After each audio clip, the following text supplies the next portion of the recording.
Oi, Eliane, bom dia.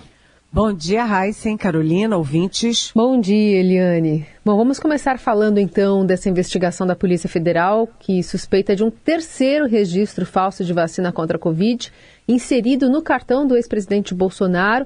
Os investigadores falam que foi o tenente-coronel Cid que baixou o certificado no próprio celular, e a informação incluída nos sistemas do Ministério da Saúde aponta que Bolsonaro tomou essa vacina da Janssen no dia 19 de julho de 2021, em um posto de saúde aqui da Zona Norte de São Paulo, do Parque Perus. Só que nesse dia ele estava em Brasília, ele não saiu de Brasília. E a Prefeitura de São Paulo está dizendo que aqui ninguém tomou vacina também não. Abriu até boletim de ocorrência sobre isso. Mas é um desdobramento de investigação que aponta o óbvio, né? Que é difícil encobrir a verdade. Pois é, você sabe, Carolina, que eles miraram no que viram e acertaram no que não viram. Eu estou falando de a Controladoria Geral da União, a CGU, e a Polícia Federal.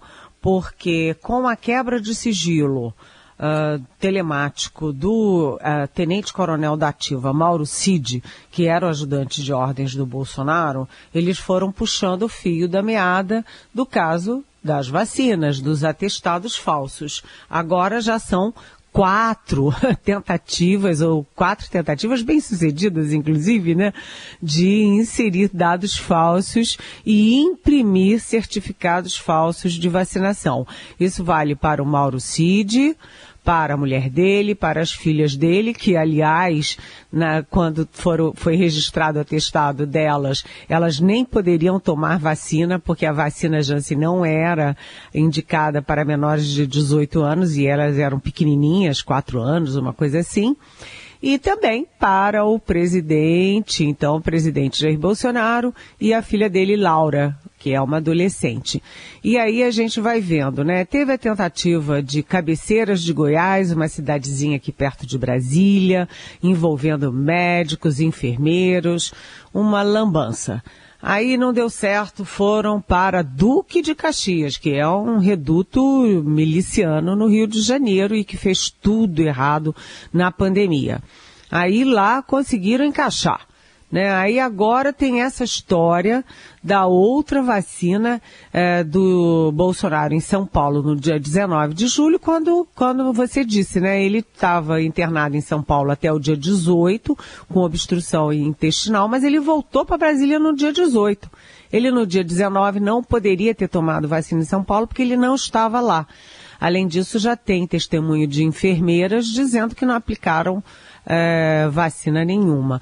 Então, é uma lambança e é falsidade ideológica, né? Nem é bonito, nem é legal. Portanto, é um crime e isso prejudica muito, complica muito a vida do Bolsonaro.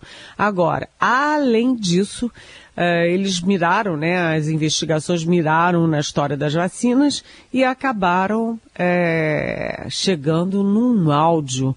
E veja bem, é o áudio de um ex-militar, um major, Ailton Barros, do Rio de Janeiro, mandando um áudio para o tenente-coronel, repito, da Ativa, Mauro Cid, que estava na antessala do presidente da República, e nesse áudio o Ailton fala explicitamente do golpe, dizendo, olha, temos que acionar aí o comandante do Exército, temos que acionar o Bolsonaro, eles precisam mobilizar a tropa.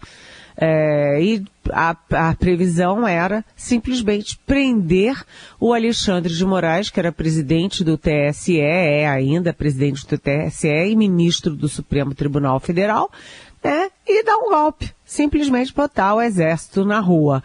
Né?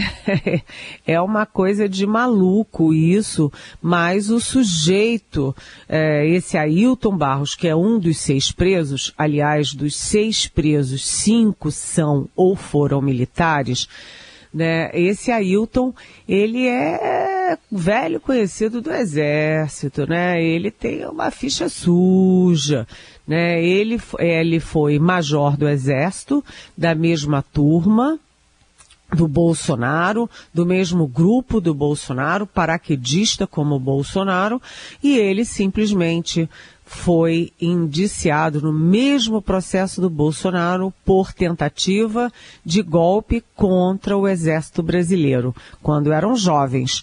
O Bolsonaro escapou por um voto no STM, o Superior Tribunal Militar. E o Ailton não escapou por voto nenhum, foi expulso do Exército.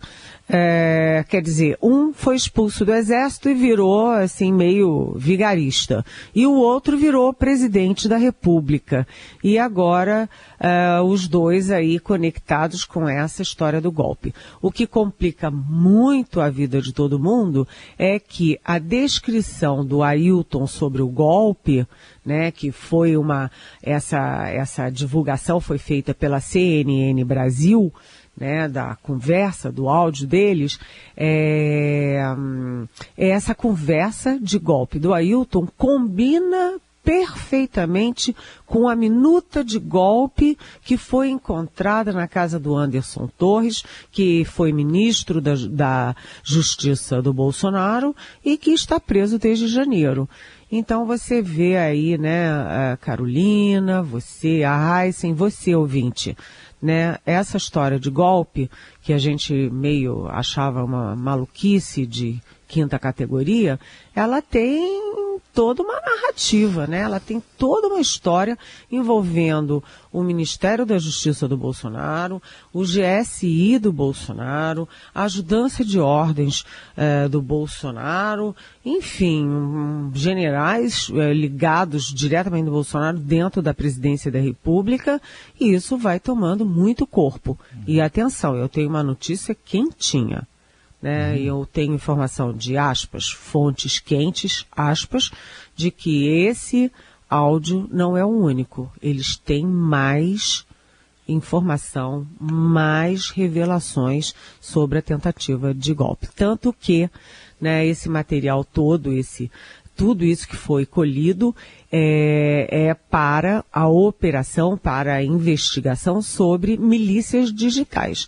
Mas isso vai encorpar e vai provavelmente servir de provas para os outros inquéritos contra Bolsonaro, inclusive ou principalmente o inquérito dos atos golpistas de 8 de janeiro, gente. Tá aí, tentativa de golpe não é vacina, muito pelo contrário, mas também vem em doses, e a Eliane já adiantou que vem mais uma por aí. Vamos aguardar o que mais que vem. Eliane, vamos falar do governo Lula. O governo Lula está fechando uma semana difícil. Foram 2 derrotas no Congresso. O presidente está longe agora, você vai falar daqui a pouco. Mas e essas 2 derrotas, o que mostram? Olha, Heisen, a coisa lá no Congresso está complicada para o governo. O presidente da Câmara, Arthur Lira, já tinha avisado publicamente que o Lula não tinha margem de segurança para votação na Câmara. E não apenas votação de emenda constitucional, que é quórum qualificado, mas qualquer votação simples. O Lula está lá patinando no Congresso. E o Lula ontem, ao discursar na criação do Conselhão, que, enfim, vou explicar daqui a pouco, ele deu uma estocada no Alexandre Padilha, que é o ministro da Articulação Política. É curioso porque eu li o discurso inteiro que estava pronto para o Lula ler e não tinha aquilo, ou seja, o Lula encaixou um caco de improviso na hora da cerimônia para dizer, olha, eu espero que o Alexandre Padilha, que foi muito eficiente em montar o Conselhão, tenha a mesma eficiência ao fazer a articulação com o Congresso. Ou seja, ele deu uma estocada, ele deu uma canelada no Alexandre Padilha, cobrando resultados. O fato é o seguinte, a culpa não é só do Padilha, não, é também do Padilha, que é um homem muito equilibrado, bom de diálogo, mas que não aparece. Cadê o Padilha? Onde é que está o Padilha? Você conversa com os líderes do governo, conversa com líderes partidários, ninguém toca no nome do Padilha. O Padilha tem que estar lá dentro, dia e noite, conversando, ouvindo, né? Mas parece que ele não tem muita aptidão para isso. O chefe da Casa Civil está numa posição mais técnica, é o Rui Costa, ele foi governador, ele tem uma posição mais, vamos dizer assim, técnica, de organizar governo, organizar programas, anúncios, etc. Ele não está com a mão na cumbuca ali da articulação política. Então está tudo meio jogado. O Jacques Wagner, que foi um ótimo articulador político do Lula nos primeiros governos, simplesmente virou líder no Senado e também ninguém ouve falar. E o líder na Câmara, o deputado José Guimarães, é considerado muito fraco para uma missão desta envergadura. Sobra o Randolfo Rodrigues, o senador, que é o líder do governo no Congresso, e que esse sim, ele se trabalha muito, participa muito, está sempre ativo, fala, movimenta, chacoalha. Esse sim. O resto não. E agora o Lula está sendo provocado a ele próprio assumir a articulação política do governo. Isso significa articulação com o Congresso Nacional e significa também articulação extra-Congresso. Por quê? Porque você tem setores importantes da sociedade, com muito peso político e econômico, que votaram em peso no Bolsonaro. Mas tem muita gente nesses setores que é refratária ao Bolsonaro, que tem abertura para conversar com o governo, para engrossar as teses do governo na economia, por exemplo, e não estão sendo procurados. Aí eu estou falando do agronegócio, estou falando do mundo financeiro, estou falando do mundo empresarial, que está muito nas mãos do ministro da Fazenda, que é o Fernando Haddad. Então o Fernando Haddad tem que fazer o projeto do arcabouço fiscal, tem que negociar com os setores da sociedade, tem que negociar com o Congresso, ficou amigo do Arthur Lira e ainda por cima tem que negociar com o MST. Não dá. Não é função do ministro da Fazenda fazer articulação política, aliás, muito menos com o MST. Né? Então está tudo muito descoordenado, o Lula está viajando mais para o exterior do que trabalhando as pautas internas e ele vai ter que rever isso. Ele vai chegar de Londres e vai ter que arregaçar as mangas e assumir o papel dele. Aliás, o papel que ele teve a vida inteira, que é dito como o forte dele, que é a articulação política, que ninguém no governo está fazendo, ou pelo menos não está fazendo bem. Então o governo perdeu, no caso da lei das fake news, tudo bem, não é um projeto do governo, mas o governo assumiu tão fortemente que ficou com o carimbo da lei das fake news. O Ministério da Justiça e o ministro da Justiça, Flávio Dino, se envolveram até o último fio do cabelo nisso. E o projeto não pôde ser levado à votação porque ia perder. Isso foi a primeira derrota. A segunda foi no marco do saneamento, que foi um banho. O governo levou um banho. Mas aí eu tenho uma ressalva, né? Além de ter a má vontade do MDB, do União Brasil e do PSD com o governo, todos querendo dar recadinho mal criado para o governo, houve também uma questão de princípio ali, porque o Congresso não gostou nem do conteúdo, nem da forma da divulgação do decreto do Lula, recuando no marco do saneamento. O marco do saneamento foi muito comemorado na sociedade brasileira, porque é um avanço, né? Põe mais iniciativa privada, menos governo para cuidar de um setor que o governo falhou durante décadas. O saneamento básico brasileiro é um escândalo. Então, o Congresso não deu essa colher de chá para o Lula, foi uma derrota. Mas isso expôs, né, apesar de ter esses outros componentes, isso expôs a fragilidade do governo numa votação. E o governo tem pela frente o marco fiscal e tem pela frente a reforma tributária. Está brincando com fogo. E levando em conta esse Congresso, né, mais à direita, que sabia desde o dia 1 que ia ter que dar conta dessas negociações, enfim, e colocando aí esse recado bastante emblemático no momento em que precisa se articular. E como você disse, informa também a Vera Rosa, né, essa semana no Estadão, já saiu liberação de emendas, né, já começou a mudar aí, falando que vai assumir coordenação política. Vamos ver se vai dar certo essa estratégia, né, Eliane? Vamos ver, porque eles liberaram realmente 3 bilhões de reais em emendas. Isso é legítimo, né? Isso em toda parte, né? Os deputados, senadores são eleitos nas suas bases e devem explicações às suas bases. E uma das formas é exatamente emendas para projetos e obras que sejam do interesse da sua comunidade. Isso tudo bem. O problema é que ao longo dos anos, ao longo da história, isso foi sendo deturpado, né? Então as emendas viraram orçamento secreto, gastos com desvios, você contrata uma coisa, faz outra, o dinheiro some, aí é que complica, né?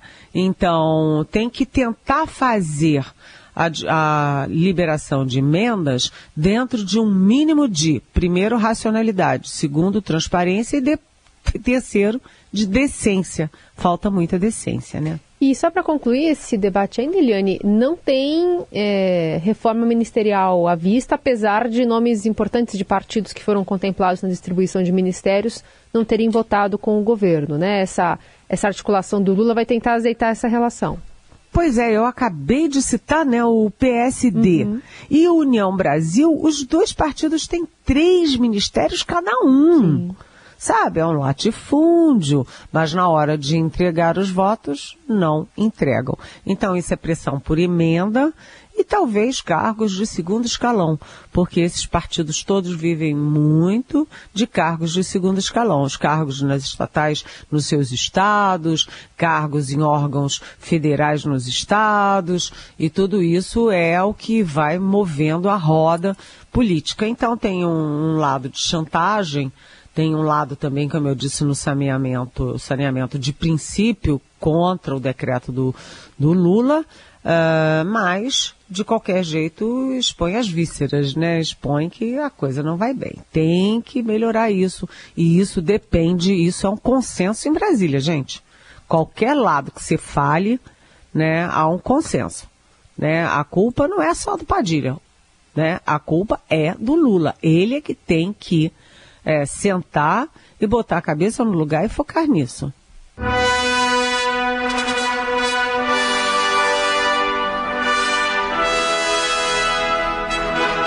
Seguimos com o Jornal Dourado, agora para falar da coroação do rei Charles III. Amanhã já está em Londres o presidente Lula.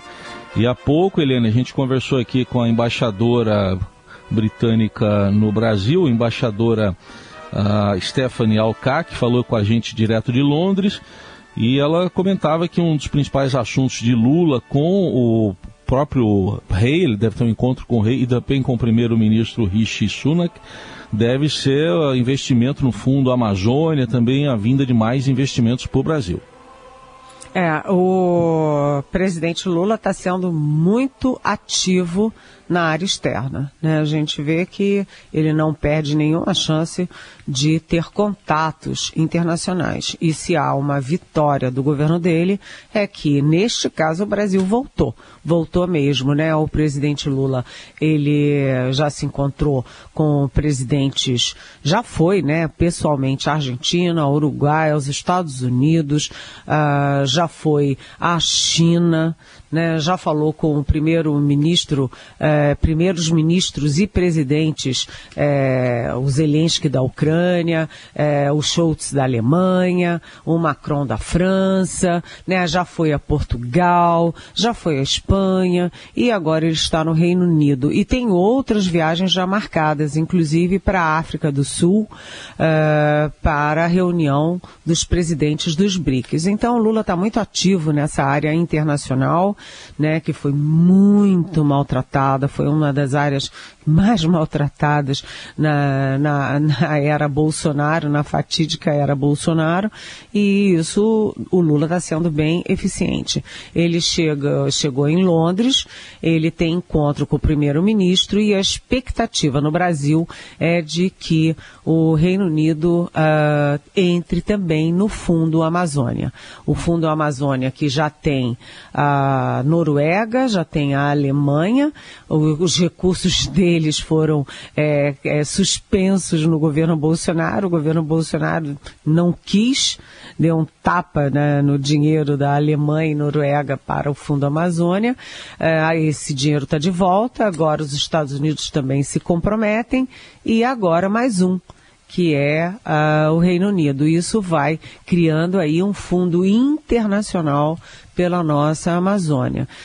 Além disso, há a expectativa de o rei, agora o rei Charles III, também cumprimentar os presidentes. Portanto, é uma chance do Lula ter algum tipo de contato com o rei Charles, que quando era jovem já veio ao Brasil, já dançou samba, já foi aqui num santuário ecológico perto de Brasília.